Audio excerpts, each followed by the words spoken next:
Am I the a-hole for saying no to picking up my son's half-sister from school?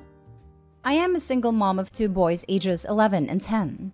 Their father and I divorced 5 years ago after I learned he was cheating on me. He got her pregnant, either right before he told me and that was why he confessed, or right after. But our divorce was not an easy one. He wanted to stay friends when I could not even look at him after what he did. He and I were together for over 13 years. He was also a friend before he was my boyfriend/husband, and to have him betrayed me like that and treat me as he had was awful. He married his affair partner. They had a daughter within months of our separation, followed by a son after the divorce/their marriage.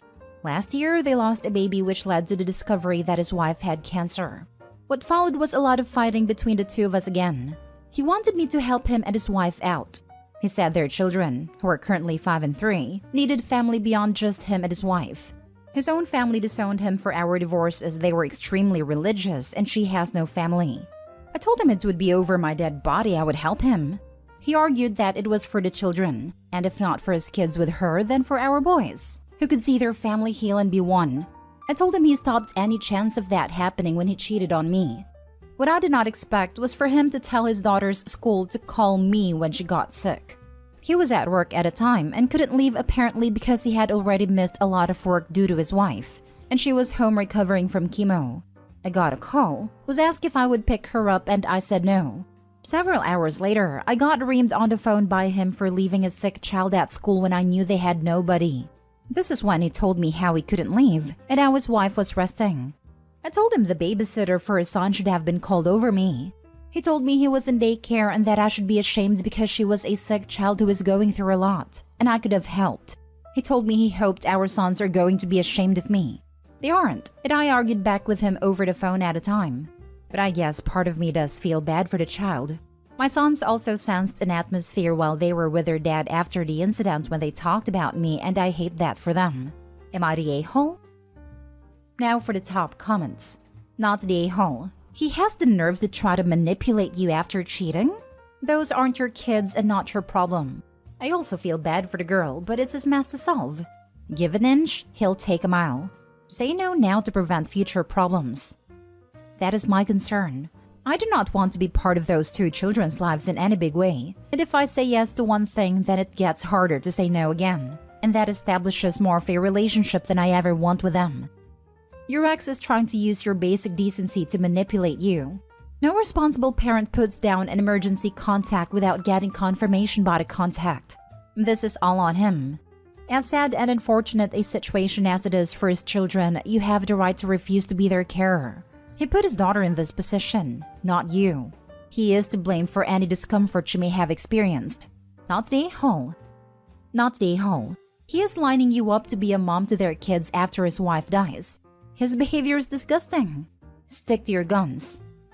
Oh yes, just wait until he wants you to take all the kids during your custody time. Draw a firm line in the sand now. Yes, this. There was a post on here of a man that cheated on his wife, divorced her, and when the affair partner and mother of his other child died, he insisted on a poster, his ex-wife, let the daughter call her mom. He even sent that OP videos of the little girl crying for her mommy. Not the a-hole. What kind of fool lists his ex-wife as emergency contact for his affair child? The audacity of him to get mad at you. The only children of his you need to care for are the ones you share with him. Do not let him tell you otherwise. Too bad he tanked his own life, but that's not your problem at all. If he can't handle the situation he got himself into, he needs to figure out a way to get himself through it. You're not responsible for his mistakes. While it's unfortunate his wife has cancer, you're still not obligated to help him at all with anything, except as related to your children. He can apologize and make amends with family or go out and make friends and get support that way. It's not your job. The type of a-hole who assumes that once the affair partner, current wife, passes or is placed in some form of care, expects his ex to take him back and go back to playing happy family. He's basically trying to get Opie lined up as the new mommy to his kids with his affair partner once the affair partner is no longer in the picture. Next story. Am I the a-hole for telling my mom and sister to pay our bills if they agree my wife should be able to be a stay-at-home? My 28 male, wife 31 female, has recently started to express interest in being a stay-at-home wife to prep for being a stay-at-home mom. We don't have kids and haven't been trying. And before getting married, we talked about kids and work/home arrangement. And we agreed that we'd both work prior to and once we had kids, and agreed we'd take turns with the stay-at-home portion for the first year or two after potential kids were born, then both back to work. Now she wants to do away with that. It wants to be a stay-at-home wife until we have kids and then be a stay-at-home mom. I never want that. I never wanted that. And I made that clear from the start when we got serious. I enjoy my job a lot, but my salary can't sustain a family. And I don't want to go back to school and change careers like she wants me to make it happen. I don't want to take up a second job either, knowing I'd still be doing half the housework and childcare. Not that that's a bad thing. Whereas both my mom and her parents are local, she'd have plenty of help during the day and able to get downtime. We had dinner at my mother's a couple days ago with my sister and her kids. While we were there, my wife goes, "Your son's being mean. He won't let me be a stay-at-home mom." First, my family took this as she's pregnant and got excited. So I had to tell them that wasn't it, that she just wants to be a stay-at-home. It turned into this 3-on-1 conversation about how I should let her stay at home if that's what she really wants, and I should be taking care of her and finding a way to make this happen for her. Finally, I go, "Would you two help her with the house whenever she needs it?" Of course. That's what family's for, especially when you start having kids will help. Cool. Keep that same energy and help me pay all our bills and every other expense to upkeep our current quality of life, if you feel so strongly that she should get to stay home. They did not like that and told me I was being overdramatic. My mom called me stubborn and told me to find corners to cut to afford everything on my salary and drop things like streaming services, some of my hobbies, go from 2 cars to 1, etc. We left and my wife wasn't too happy on the way home. She says I was out of line for saying that to my mom and sister, especially since she thinks I was serious. Was I wrong for telling my mom and sister to pay our bills if they wanted me to go along with it? Not today, Hall, because you didn't bring it up to them. Your wife did. She was being manipulative and you called her on it. Be careful. I could see an, "Oops, we're pregnant. Now we have to stay home" moment coming. Haha, glad it wasn't just me seeing it. Not the a-hole. I've been here and the divorce will be horrible once you have children. Get out now. She's shown her true colors. This is the warning sign. Seriously, divorce this woman. Not the a-hole. Or at least get a vasectomy. I agree. End this now. Being stay-at-home used to mean all husbands needed to do at home was mow the lawn, shovel snow, and take cars in for service. If her expectation is you will be doing half the housework and childcare when at home, don't come at me. I believe in involved parents of all genders, just making a point here. Plus working 2 jobs, or going to school while working to get a higher salary job you don't even want. When the agreement was you would take turns being stay-at-home after kids, that would be a big nope for me. I found out after I was with someone for almost 2 years that he expected me to quit work, be a stay-at-home mom, plus have way more kids than I could mentally and physically handle. If you can do that, great, but it would have both broken me and been unfair to the kids. I thought he loved me for who I was, but it turned out he expected marriage to magically transform me. Not the a-hole. Good luck, Opie. Take care of you. Next story. Am I the a-hole for telling my sister to stop coming to me to complain about what my husband says to her? My female 31 sister, female 35, Claire, has struggled with her inability to have kids for years.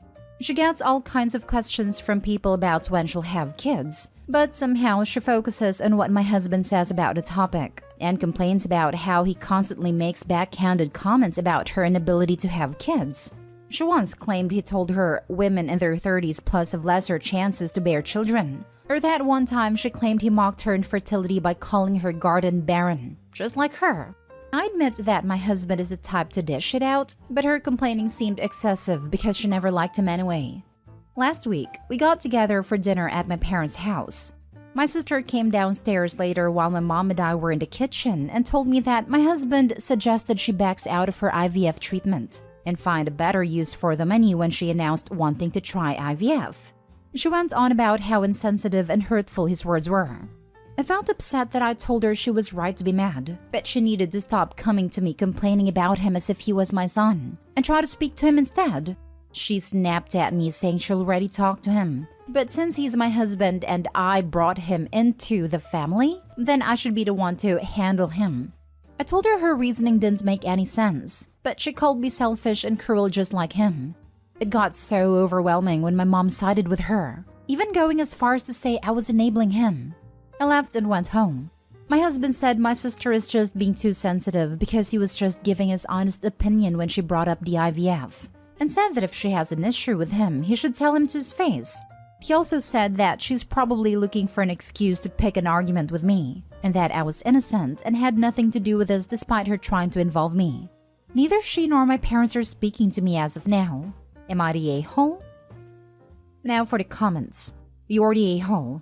Tell your husband to keep his mouth shut. My husband is the type to dish it out. No. Your husband is the a-hole that thinks it's appropriate to comment on your sister's body and reproductive issues. What an awful inconsiderate man you married, and you don't seem too far behind him. He is also the type to believe his opinion is relevant and that other people care to hear it. Hopefully someone clarifies to him that this is not the case, and since he is neither the sister's financial planner nor fertility doctor, he should sit back down. This right here. It's one thing, to be honest, if someone asks for your opinion. It's an entirely different thing to offer your opinion when it's neither wanted nor needed. My uncle is like this. If he's read a book or heard a podcast, he's an expert. Even if it's my field of study with advanced degrees in peer-reviewed publications. I'll never forget the look on his face when I said, well, that's a common misconception among people who only have a superficial understanding of the issue. If you want to dig deeper, I can send you some articles. My father kept it together but then left all the way home in the car because it had been years since someone stunned his younger brother like that. You're the a-hole. Fertility issues are incredibly personal, and your husband has absolutely no place dishing it out, as you call it, over something so personal and sensitive. And yes, she is sensitive. It's a sensitive topic, and you should be absolutely ashamed of your husband's abhorrent behavior. He is being a cruel, vindictive bully who needs to learn that every little thought that passes through his boy brain doesn't need to come out of his mouth. Furthermore, him specifically targeting your sister says he actually wants to be cruel and hurtful to her, and you enable him. Now don't come to me about his behavior. Why shouldn't she? You married the oaf. He's your responsibility. Or are you just happy that when your sister is around, he's not being a cruel, vindictive idiot to you? Could also be that it's the kind of crap Opie wants to say herself, but she knows that their family will be a lot less tolerant of that nonsense coming from her than her husband. Now for the last story. Am I the a-hole for saying my sister-in-law is not my nephew and niece's mom? We have some background here. My sister-in-law is my brother's second wife, and she's the stepmother to his 3 kids ages 17, 15, and 14. My brother, Sam, lost his first wife when the kids were very small and remarried quickly, in part because he did not want to be alone, and also because he did not want his kids to grow up without a mom. They have been married for 10 years now, and the 3 kids in question do not call sister-in-law mom. They do not want anyone else to call her their mom either. She is the mother to my 2 nephews with my brother, but the discussion in question is regarding the older 3. My brother and sister-in-law went to therapy with the kids out of concern that children so young were so resistant to calling a new mother figure mom, someone who loved them and was genuinely there wanting the best for them. They ended up blaming their maternal family for the lack of title for sister-in-law and attempted to cut them out of the children's lives when the maternal family refused to tell the kids they wanted them to call sister-in-law mom because she was mom now. The courts were brought in, and that put a stop to removing contact. Over the years, the kids have been corrected many times. There have also been many punishments given out because the kids rebel against sister-in-law and have said things to hurt her. It's basically one big fight at their house. The rest of my family are kind of mixed in all this, and some feel like Sam and sister-in-law are wrong to push, but others believe something is amiss because the kids have not mellowed out towards sister-in-law at all and still refuse to have anyone speak about her as their mom. I think they also believe their maternal side of the family are to blame and that they believe they are wrong for not encouraging it. I have spoken to my nephew and nieces, so I know their mom's family have never said anything.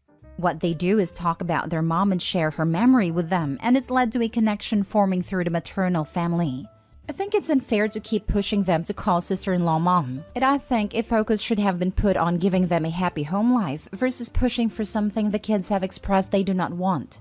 A few days ago, Sam and sister-in-law were talking to our family about the kids going back to school and how my 14-year-old niece corrected the school admin who referred to sister-in-law as her mom. Sister-in-law talked about how upset she was and how she doesn't understand how the kids can still be so wrong on this. Sam even said he wanted to pull his hair out. I suggested, and not for the first time, that they should come to terms with the reality of things. Sam replied the reality is sister-in-law is their mom and has been for 10 years. I told them the reality is sister-in-law is not their mom. She's their stepmother, and you can't force feelings on that to change. I am now considered the a-hole. They said I only hurt sister-in-law more and rubbed her face into rejection by saying it. Am I the a-hole? I read stories like this and think, how do these people not realize that by focusing on the title and trying to force a relationship which erases the deceased parent, they are nuking any chance of forming a good, loving step-parent relationship? Not the a-hole. I'm glad that these kids have someone on their dad's side of the family who understands. Your brother and his wife may be surprised in a few years when you have a better relationship with these 3 young adults than they do. I think sometimes people forget that kids, while young and not always knowing the best, are people with their own thoughts and feelings. Sometimes people see kids as people who can be totally molded, including their own feelings, but just like adults, those can be hard to develop towards certain people for a variety of reasons. And trying to force something before they're ready will cause them to dig in their heels, much as it would for an adult. Had they not insisted upon it so early and so aggressively, and instead allowed the kids time to develop a maternal bond, it might have happened naturally. Making it a point of contention cemented her position as stepmom in their hearts and minds forever.